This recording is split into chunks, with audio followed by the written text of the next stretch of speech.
और दोस्तों, आपका स्वागत है the deep knowledge breaking news channel पे। हम लोग पढ़ रहे थे active voice and passive voice. ये active voice and passive voice बहुत ज़्यादा इम्पोर्टेंट है। क्लास 6 से 12 तक के बच्चों के लिए तो खास इम्पोर्टेंट होता ही होता है। उसके अलावा भी अगर आप किसी भी जॉब पर्पस से किसी जाते हो और उसके कॉम्पिटिटिव एग्ज़ाम में बैठोगे तो वहाँ पे भी ये चीज़ बहुत ज़्यादा काम में आएगी। ठीक है, तो आप ज़रूर इस सेशन को पूरा अंत तक देखें। यहाँ पे आपको कतरा कतरा समझ में आ जाएगा। ठीक है, चलिए, आप पहला सेंटेंस देख रहे होंगे, वी रिस्पेक्ट द टीचर्स। तो यहाँ पे सबसे पहले तो इस सेंटेंस को पहचानना आना चाहिए। वी रिस्पेक्ट जो है ये फर्स्ट फॉर्म है, यानी V1 फॉर्म। इसका मतलब ये किसका कौन से टेंस को आपको शो कर रहा है? प्रेजेंट इंडेफिनिट टेंस को शो कर रहा है। इसके बाद क्या है कि अब हमें देखना है स्ट्रक्चर क्या है। सब्जेक्ट, फिर क्या है वर्ब, फिर आपका ऑब्जेक्ट। तो इसका मतलब ये एक्टिव वॉइस है। तो अब आपको पैसिव वॉइस बनाना है। तो अगर आपको पैसिव वॉइस बनाना है तो कैसे बनाओगे? द टीचर पहले, सबसे पहले आपका आएगा object the teacher. Present indefinite का है तो हेल्पिंग वर्ब क्या लगेगी? इज़, क्योंकि टीचर सिंगुलर फॉर्म है। The teacher is respected. The teacher is respected by. अब बाय वी के लिए क्या लगाओगे ऑब्जेक्ट में? अस। क्या लगेगा? अस। आपको मैं बताया होऊंगा, अगर नहीं बताया है फिर यहाँ पे मैं आपको बता देता हूँ क्या है। इस सेंटेंस को यहाँ पे लिखा रहने देता हूँ, अगले स्लाइड में मैं आपको बता देता हूँ क्या होगा।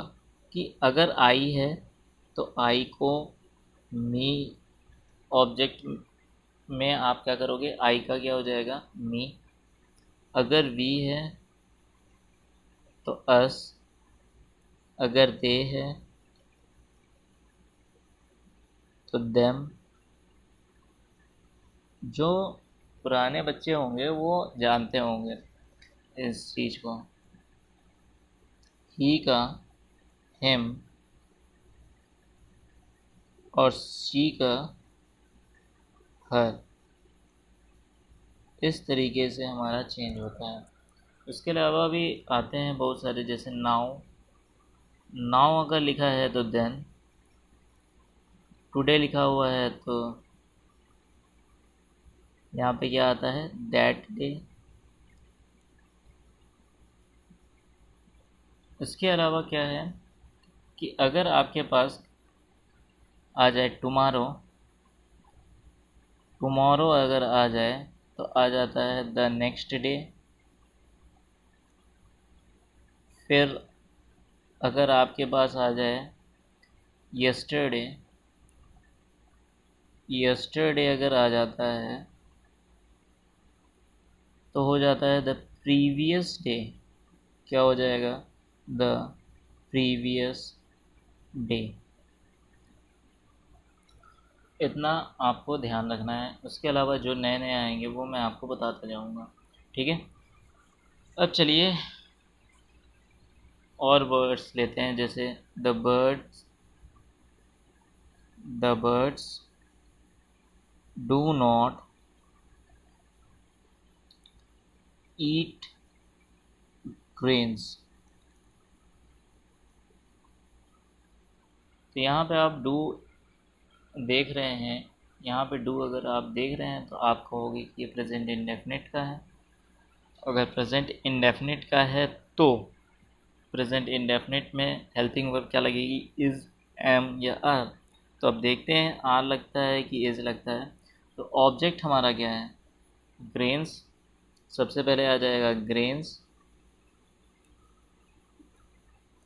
फिर आर क्योंकि ये प्लूरल है, फिर नॉट, फिर ईटन, फिर आ जाता है बाय द बर्ड्स।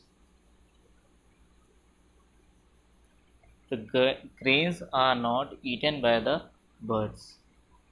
बात समझ में आ गई? यहाँ पे देखो, ऑब्जेक्ट, फिर हेल्पिंग वर्ब, फिर नॉट, फिर वर्ब की थर्ड फॉर्म यानी V3, फिर बाय, फिर उसके बाद आपका है यहाँ पे सब्जेक्ट। ठीक है, बात समझ में आ गई? क्लियर हो गया? चलिए अगला एक और सेंटेंस लेते हैं। द पुलिस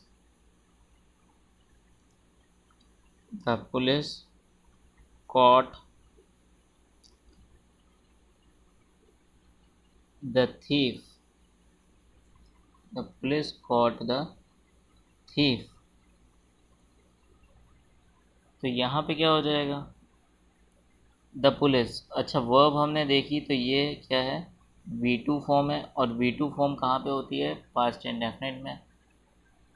तो अब इसका स्ट्रक्चर क्या होगा? ऑब्जेक्ट द थीफ, यानी ये आपका ऑब्जेक्ट हो गया और ये हो गया आपका सब्जेक्ट। तो the thief, helping verb was या वर, तो ये सिंगुलर है तो वॉज। कॉट आपकी थर्ड फॉर्म भी होती है, तो caught by the police.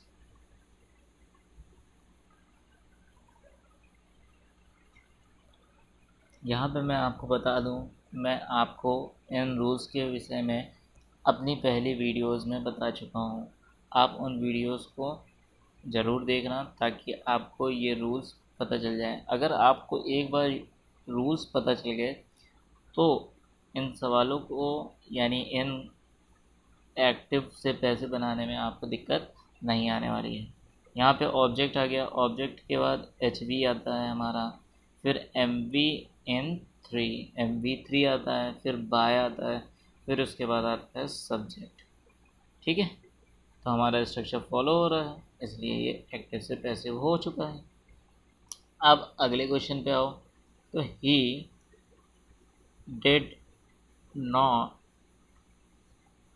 C a film. He did not see a film।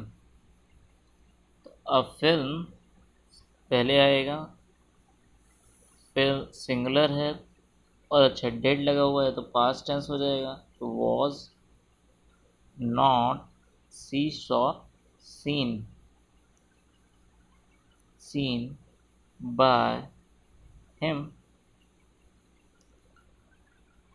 तो सबसे पहले क्या हमने किया? ऑब्जेक्ट, फिर HV, यानी HV का मतलब क्या होता है?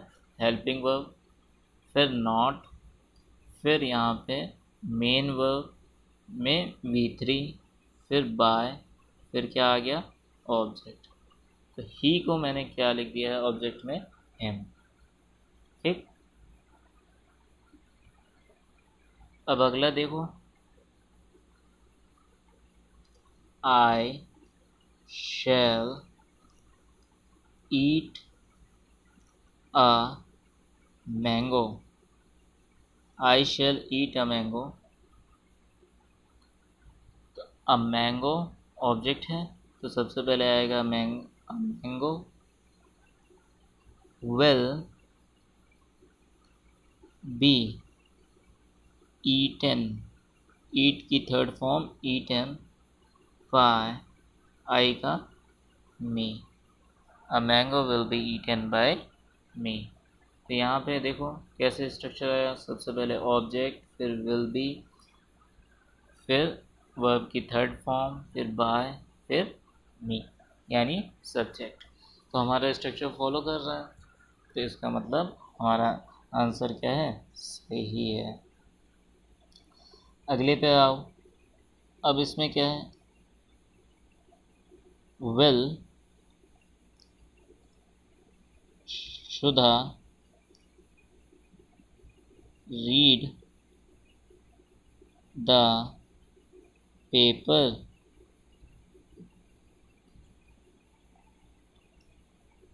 तो आप इसका क्या बनाओगे? विल द पेपर, ऑब्जेक्ट तो आपका द पेपर है, बी रेड बाय सुधा और क्वेश्चन मार्क। सबसे पहले क्या आ गया, वेल आ गया, फिर ऑब्जेक्ट आ गया, फिर बी, फिर V3, फिर बाय, फिर सुधा। तो हमारा स्ट्रक्चर फुलफिल कर रहा है। ठीक है, अब आते हैं अपने अगले क्वेश्चन पे। Did he write a letter. तो आपको क्या दिख रहा है, यहाँ पे डिड लगा हुआ है तो इसका मतलब पास्ट इंडेफिनिट है, तो वॉज लग जाएगा, क्योंकि यहाँ पे ऑब्जेक्ट क्या है, सिंगुलर फॉर्म है। Was a letter, was a letter written by him और क्वेश्चन मार्क। ठीक है, was a letter written by him, was, फिर ऑब्जेक्ट, फिर वर्ब की थर्ड फॉर्म, फिर by, फिर him। ओके, नेक्स्ट है he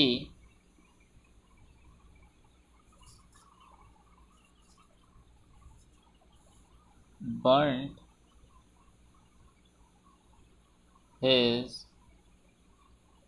skin। ठीक, अब यहाँ पे ये सब्जेक्ट है, ये वर्ब है और ये आपका ऑब्जेक्ट है, यानी ये ऑब्जेक्ट, ये सब्जेक्ट और ये है वर्ब। लेकिन ये कौन सी वर्ब है, V2 वर्ब है, इसका मतलब पास्ट इंडेफिनिट है। तो पास्ट इंडेफिनिट को कैसे चेंज करते हैं, इज, सबसे पहले object skin was burned by he का हेम लिख देते हैं। ठीक है, और समझ में क्या यहाँ पे मैंने बताया आपको कि सबसे पहले ऑब्जेक्ट, फिर HV, फिर V3, फिर बाय, फिर ऑब सब्जेक्ट। ठीक, ओके। अब नेक्स्ट एक क्वेश्चन लेता हूँ, इज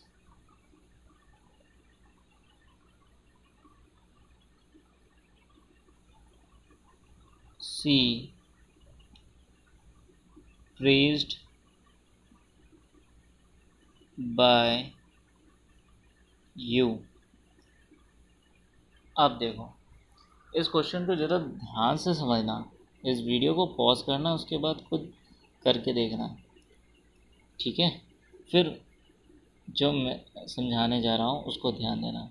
यहाँ पे क्या लगा हुआ है, इज़, फिर यहाँ पे है सी, फिर प्रेज्ड, इस स्ट्रक्चर, और यहाँ पे लग गया bye.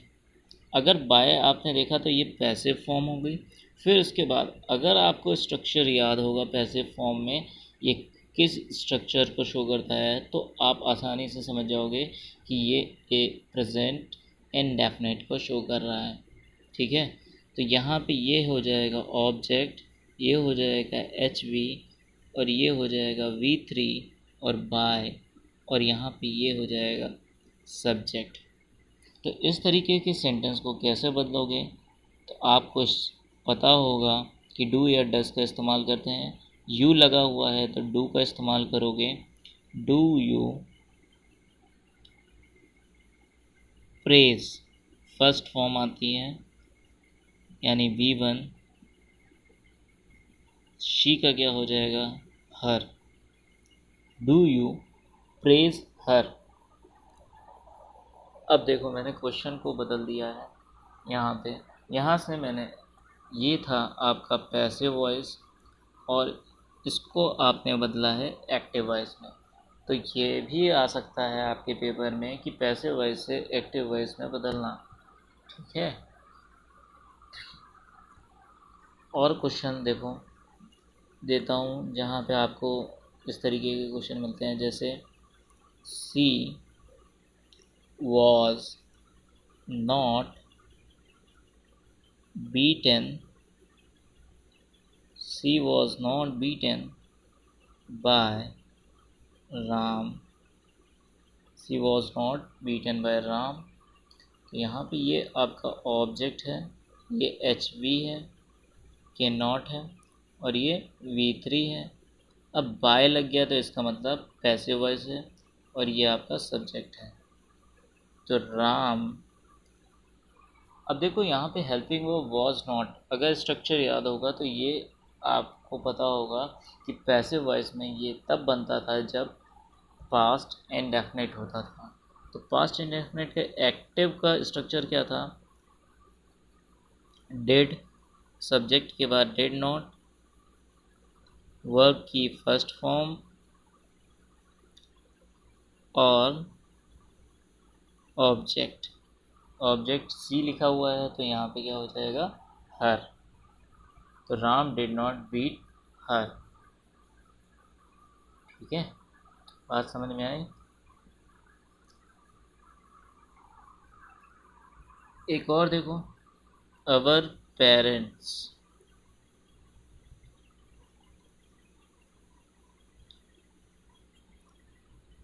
Love us.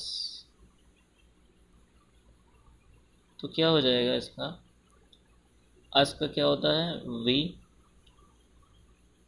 We love us यानी present indefinite, we are loved by our parents. तो इस तरीके से सेंटेंस आपका चेंज हो जाता है एक्टिव से पैसिव में। ठीक, आशा करता हूँ कि इस वीडियो में आपको बहुत सारी चीज़ें सीखने को मिली होगी। अगले वीडियो में हम लोग पढ़ने वाले हैं और भी एक्सरसाइज के, जैसे कि प्रेजेंट इंडेफिनिट तो हमने पढ़ा ही, present continuous, present perfect tense, past perfect tense, past continuous tense, future indefinite, future continuous तो बनता ही नहीं है, फ्यूचर परफेक्ट टेंस। ठीक है, और अच्छे अच्छे क्वेश्चन मैं आपको करवाऊंगा यहाँ पे। तब तक के लिए आप वीडियो से जुड़े रहो। अच्छी लगी हो तो लाइक कर देना, कमेंट ज़रूर करना और साथ ही साथ अपने दोस्तों में इस वीडियो को शेयर करो। ठीक है, जहाँ पे भी व्हाट्सएप ग्रुप हो या टेलीग्राम ग्रुप हो, जहाँ जहाँ पे भी हो, आप फेसबुक ग्रुप हो, वहाँ वहाँ पे आप शेयर करो। धन्यवाद।